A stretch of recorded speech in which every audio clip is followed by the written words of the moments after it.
Hey everyone, Scott here to discuss The Pale Blue Eye, starring Christian Bale, Harry Melling, Simon McBurney, Timothy Spall, Toby Jones, Charlotte Gainsbourg, Lucy Bonington, Robert Duvall, and Gillian Anderson, directed by Scott Cooper. So I am back on Netflix watching a movie that is about Edgar Allan Poe. I've seen one before where it was based on Edgar Allan Poe, but I'll talk about that in the show.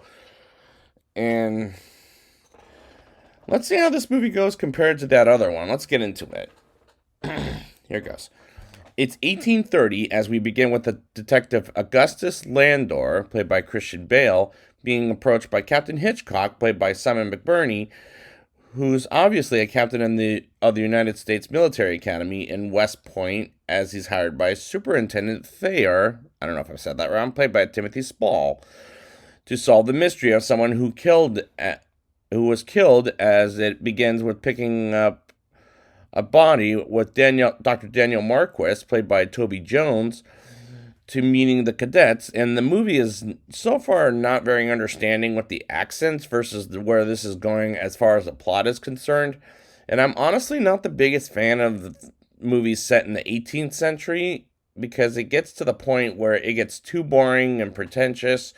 And this, I'm afraid, counts as one of them movies, I'll say, set in the 18th centuries. Augustus meets one of the cadets, Edgar Allan Poe, played by Harry Melling, who played Dudley Dursley in the Harry Potter franchise, as he was also in The Queen's Gambit, which I highly recommend checking that out on Netflix, like in this movie. And I do like him here, as anyone who's familiar with Edgar Allan Poe. He's a poet of scary stories like The Telltale Heart and millions of others. But compared to him to another movie with Edgar Allan Poe, as I brought up before, as a detective with John Cusack called The Raven, I could watch that again anytime, as this one that was more entertaining, whereas this movie is kind of boring. And I struggled to watch this a second time. But don't get me wrong, I like the actor playing Edgar Allan Poe in this movie. But the other characters are kind of careless, including Augustus, which is a shame because despite I'm not a Christian Bale fan, but he can play the character well, as he does in other movies, as he does pick interesting projects after the Dark Knight trilogy, but his character, as well as the others, kind of turn out to be a bit cold, as he thinks about his daughter who ran away 2 years before the movie ever begins, also made the movie a bit too cold. Edgar solves a puzzle of Augustus's letter and cleverly finds a trap as he discovers it as a poet expert. He and believes there is a woman they seek to solve the mystery of a cadet Fry's death. That's the person that got killed at the beginning. And learns more about him thanks to Patsy, played by Charlotte Gainsbourg.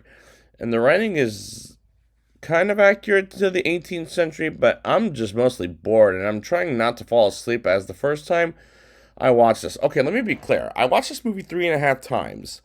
First time I fell asleep. Second time I wanted to finish it off. And I took notes for this third viewing. So this, but I wasn't either paying attention to it or I just got bored for half of it. I'll just say that much.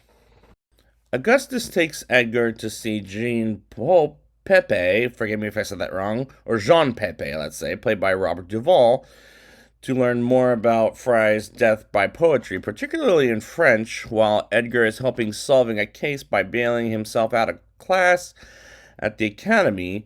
And Edgar is fascinated by Augustus' collection of books, as one was Augustus's daughter book of poetry, and director Scott Cooper makes this movie's twists and turns rather clever. And am I entertained by this movie? No. But I recommend a movie I reviewed a long time ago that takes place in the 18th century, and that is Steven Spielberg's Lincoln, for historic reasons, involving President Abraham Lincoln. But that's a very different movie compared to this.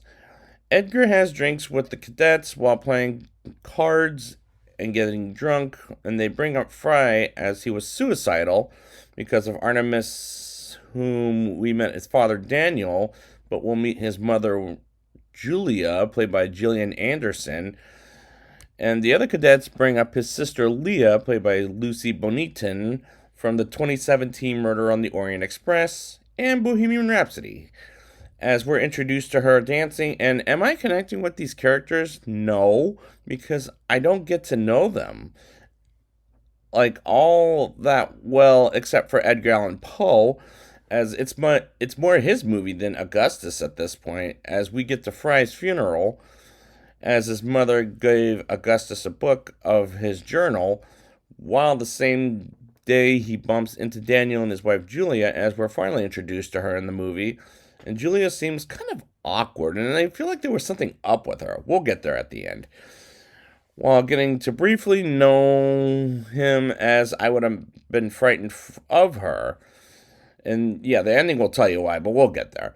We hear Leah playing the piano for the cadets, while Edgar is delighted by Edgar as he goes upstairs and hangs around her instead of Artemis and the other cadets, as he asks her out to go to the cemetery on another day, as a date, I'll say. And can I call this out despite I'm not following this movie very well?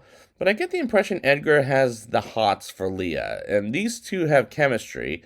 I'll give it that, as they go out in the cold while she's sick, as I got from when Julia said it in the previous scene, as some seizure of some kind, as she gets back up, and the acting in this scene is just terrible. I'm going to be honest there, it's terrible. Edgar gets attacked by Artemis in the middle of the woods until Augustus threatens to put him under court martial on Artemis and takes him to a bar to get drunk.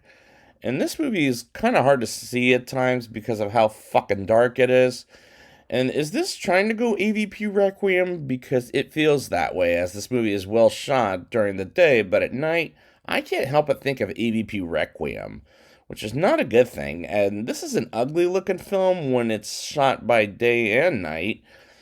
Cadet Ballinger hangs himself as he's found the next day by Captain Hitchcock, and is worried Augustus is nowhere close to solving the case and is led to believe Edgar killed Ballinger without any evidence. But Augustus tells off Captain Hitchcock about how he's risking his life, and he's doing everything he can to help solve the case. And the next thing you know, Augustus talks with Edgar, and better yet, shouted at him, and he asks if he had anything to do with their murders, and Edgar says no, and I'm thinking, he's a poet. How could he know this? Not a murderer. And that scene gave me the movie its problems. And these scenes left me a little cold. Augustus and Edgar go to the Marquis household for dinner as Artemis acts out and makes Julia run out, which was rather random, as this movie is kind of long, and I felt 10 minutes could have been cut out of this, and this scene is one of them, as it was tedious after a while. And Leah is playing the piano, and Augustus walks around for some fresh air while snooping around while Edgar admires Leah's piano playing, I'll say, which is, to me, was, again, too dark for me to watch. Another cadet goes missing, and Augustus is led to believe he ran off, and while Captain Hitchcock grows very, very little fond of Augustus in his work, while Augustus and asks Jean, about the book they read earlier in the film, and tells Daniel in his house, thinking something is off, and has a chat with Daniel about his theory of Leah speaking to the dead. Daniel telling Augustus the truth about Leah and her curse again. We get Christian Bale shouting, which is something I'm not the biggest fan of. That's why I'm not a big fan of Christian Bale, because he shouts for half the movies he does.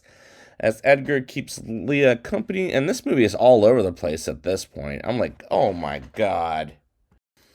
Leah, Augustus, and Julia perform a ritual with Edgar present, which is something I ever saw coming, so I credit director Scott Cooper for making that the biggest mystery solved in this movie, while Augustus comes in and saves Edgar from the ritual, and I'm thinking, what the fuck is happening to this movie? As Leah is knocked out while leaving Artemis and Julia in the fire, and as their ritual burns down, and the next day comes and Augustus takes Edgar to the hospital and the case is solved, until Augustus returns home and sees Edgar is coming by, as he knows about Augustus's daughter, and they have a talk for a while about a missing piece of the poetry book that was torn out of the book, and solves his letter as She was raped by some cadets, and Augustus tries to help her, but she jumped over the ledge to a river as it depresses Augustus to the point he can't talk about it at any point. So he hunts for the cadets, including Fry, who who was the lead raper, and kills them, including Fry, for what they did to his daughter. And Edgar can't forgive him for his crimes, and Edgar decides to burn Augustus's payment as he walks out, and Augustus thinks about killing either himself or he wants to live in regret. And the climax makes sense, but at the end of the day, I still can't understand what happens or how it happens in this movie. Now it's time for the rating. I'll give this movie a 4.8 out of 10. Despite I had a hard time with turning it on the second time, or third time, I'll say, I do like Harry Melling as Edgar Allan Poe, but the other characters left me kind of cold, as this is unfortunately kind of a cold movie with Harry Melling as the best performer in the whole movie. I got bored to the point I watched this whole movie either falling asleep or not paying attention to it because it didn't hold my interest, as I'm not a fan of movies set in the 18th century for the reason I get bored by them so easily as this one.